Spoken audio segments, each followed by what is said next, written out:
Hello and welcome to the Good Imaginations podcast. Tonight, we will journey to the spring pond, where you can unwind, reorient yourself, and if you would like, fall fast asleep. Before we begin our adventure, make sure you're settled. If you are seated, get comfortable. Listen to your spine and relax your shoulders. If you are lying down, get your covers and pillow where you want them. Create your nest. Very good. Now, take 3 deep breaths with me in preparation for the journey ahead. Let go of your day and travel to a vacation for your mind. Imagine with me. See, smell, and be present. Breathe with me now. In through your nose, out through your mouth. Slow and even. 1,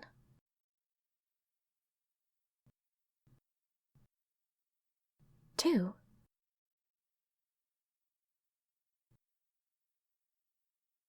3.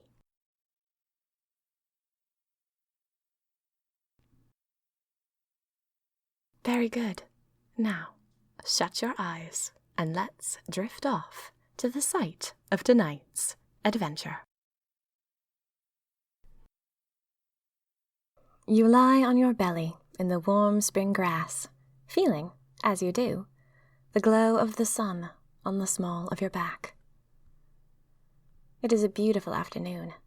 Clouds float above you like mountains, shadowed in blue and lit with the faintest buttercup gold. It is late afternoon, nowhere near sunset, but past the heat of the day. Now the ground and leaves are steeped in sun. They wriggle with it, like puppies filled with energy and wanting to be friends with everyone. You feel the glow and energy of the sun all around you. You like to imagine, if you shut your eyes, that you can feel things growing. You are lying beside a pond. It is a lush pond, quite large, with an island in the center and a fountain that sprays nearby. The edges have been cultivated with old stones, so that the pond is neatly outlined, like someone gathered the remnants of old castle and lovingly arranged them at the pond's hem. You love an accidental pond, something surrounded by wild grasses and wicked little weed blossoms, but this pond and the surrounding beauty has been cultivated. It is rich, like a medieval garden, arranged with care, and yet not snipped out of its true personality. Above you, a huge oak ruffles in the warm wind, and you think, tipping your head back to gaze at the leaves, that you may never have seen anything so beautiful. The sun glows through the adolescent leaves like stained glass. The leaves are nearly grown, but not quite. They are full and green, but tremulous. They are reminiscent of soap bubbles and fairy wings. The light passes through them easily, and it's the green of an Irish hillside or a fairy glen, a green so vibrant you rarely see it. Beside you, pale purple flowers grow in a thick bed of dark ivy. The flowers bob their heads in the breeze, and you think they look like woodland flowers, something that grows on a fairy tale path, beside mysterious cottages and under the thatched fragrance of dark pines. They make you think of fantasy woods, and you like that. Sprinkled in amongst them are the thin, pale green stalks of paintbrush flowers, wild bells that grow in yellows and russet pinks. They look like tiny dragon heads, bobbing on the floss of their green stalks.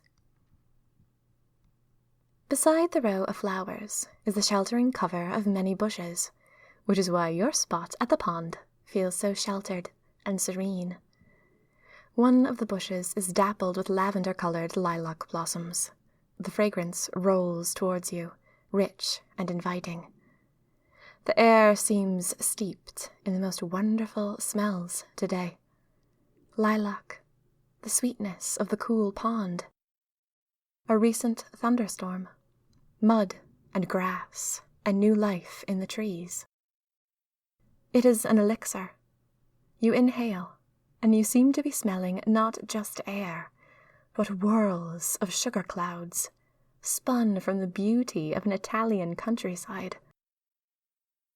The air is drenched in such magic, you feel like you are inhaling a meal.